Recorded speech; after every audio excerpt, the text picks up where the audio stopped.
Bounce.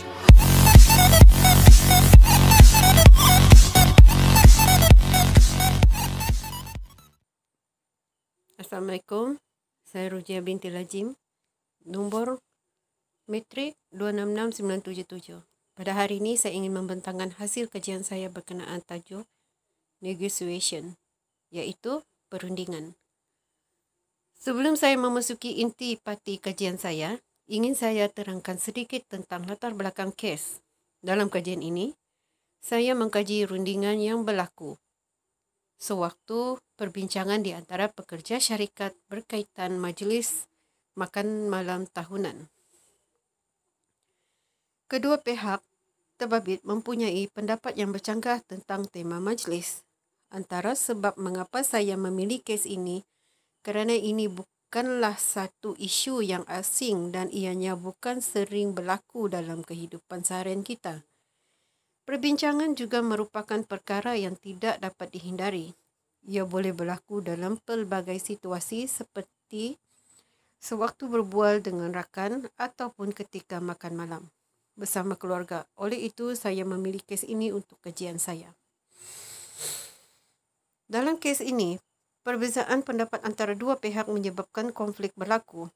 Namun ini tidak menjelaskan mengapa konflik boleh terjadi. Untuk mengenal pasti masalah, kita perlu menyelami penyebab berlakunya perbezaan pendapat. Salah satu sebab perbezaan pendapat berlaku adalah jarak atau perbezaan umur. Setiap perkumpulan umur mempunyai pandangan yang berbeza tentang perkara yang menarik. Pekerja yang tergolong dalam golongan anak muda akan memilih persiapan yang lebih sesuai dengan trend terkini. Manakala pekerja dari golongan veteran akan lebih memilih tema yang lebih serasi dengan cita rasa mereka. Selain itu, pengalaman juga memainkan peranan penting dalam membentuk pendapat dan minat. Bantahan atas cadangan tema mungkin berlaku apabila terdapat pekerja yang pernah menghadiri majlis seperti itu. Persekitaran juga boleh menjadi faktor mengapa berlakunya perbezaan pendapat. Persekitaran memberi impak yang besar dalam hidup. Ini membantu dalam membentuk minat dan pendapat seseorang.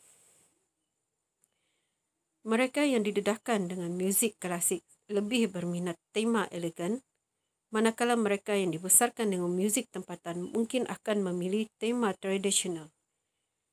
Perkara yang telah dibincangkan di atas ini menerangkan tentang lanjut mengapa hal seperti ini boleh berlaku. Selamat sejahtera. Nama saya Liu Kim Fo. Nombor matriks 256978. Untuk slide yang keempat, tajuk impact iaitu kesan. Terdapat beberapa impak dari kajian ini yang dapat kita ketengahkan. Melalui kajian ini, kita dapat mengenal pasti cara mengendalikan rundingan dengan lebih efisien. Learn efficient negotiation. Selain itu, kita juga memperoleh pengetahuan dalam menangani konflik. Gain knowledge on how to resolve conflicts. Akhir sekali, kita dapat mengelak dari berlakunya perkembangan masalah dengan cara mengenal pasti titik punca konflik. Prevent escalation of event. Bagi slide yang kelima, negotiation identification.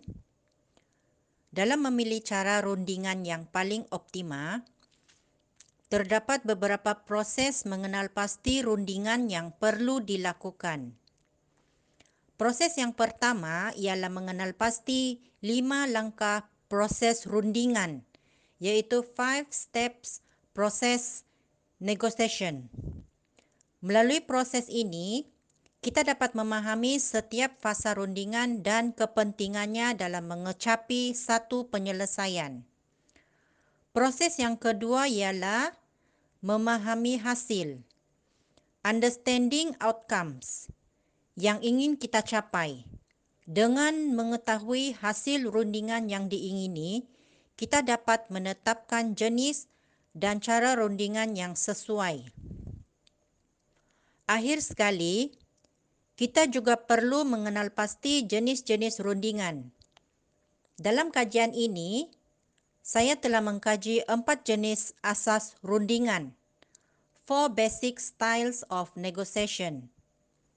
Dengan ini, kita dapat mengetahui jenis rundingan yang sesuai digunakan selaras dengan hasil akhir yang kita ingini. Slide seterusnya akan diteruskan oleh rakan saya Nurliza. Terima kasih. Assalamualaikum dan salam sejahtera. Saya Nurliza binti Idris, nombor metrik 266201 akan membentangkan slide yang ke-6.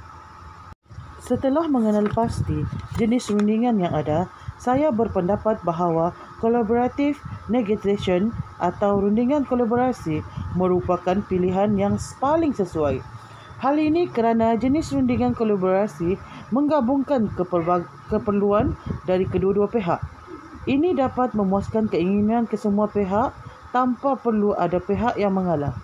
Selain itu, rundingan jenis ini juga memberikan hasil yang lebih memuaskan dari apa yang diinginkan, menjanjikan kepuasan kepada semua. Oleh yang demikian, saya mencadangkan rundingan kolaborasi diguna pakai dalam perbincangan isu dalam kajian saya. Seterusnya, slide yang ke-7. Bagi penyampaian pula, saya mencadangkan agar kedua-dua pihak menerapkan assertive communication atau komunikasi asertif. Ini dapat membantu dalam menyampaikan mesej mereka dengan lebih berkesan. Pihak terbabit perlulah menyampaikan pendapat mereka dengan jelas, membela hak mereka dengan tegas tanpa melanggar hak orang lain. Selain itu, pihak terbabit juga perlu memberi perhatian sewaktu pihak lain mengemukakan pendapat mereka. Pihak yang terbabit perlu tertib selari dengan adab dan etika perbualan. Suara hendaklah kuat, tegas dan ramah agar nampak lebih